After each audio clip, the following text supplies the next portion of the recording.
Ankleshwar GRDC police લગ્નની લાલચ આપી મુંબઈની યુવતી પર દુષ્કર્મ ગુજારવામાં ગંભીર ગુનામાં મુખ્ય આરોપીની ધરપકડ કરી કાયદેસરની કાર્યવાહી હાથ ધરી છે। આરોપીએ યુવતીને લગ્નનું વચન આપી શારીરિક શોષણ કર્યું હતું અને બાદમાં અન્ય યુવતી સાથે લગ્ન કરી લીધા હોવાનું બહાર આવ્યું છે।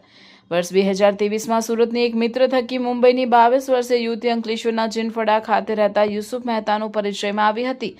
ત્યારબાદ બંને વચ્ચે પ્રેમ સંબંધ બંધાયો હતો। યુવતી અંકલેશ્વર આવતી જતી હતી અને યુસુફના પરિવારજનોને પણ મળી હતી તેમજ અહીં મહિનાઓ સુધી રોકાતી હતી।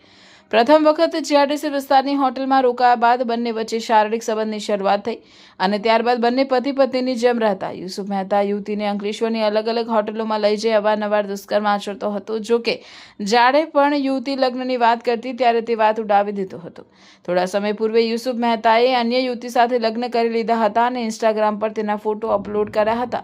આ ફોટો જોતા જ યુવતી સામે યુસુફનો ભાંડો ફૂટી ગયો। પ્રથમ વખત દુષ્કર્મ અંકલેશ્વર જીઆરડીસી પોલીસ મથક વિસ્તારમાં આચર્યું હોવાથી જીઆરડીસી પોલીસે ગુનો નોંધી ત્વરિત કાર્યવાહી કરી મુખ્ય આરોપી યુસુફ મહેતાની ધરપકડ કરી છે। આ મામલે યુસુફ ઉપરાંત તેના પરિવારના 5 સભ્યો સામે પણ ગુનો નોંધવામાં આવ્યો છે અને પોલીસે આગળની તપાસ તેજ કરી છે।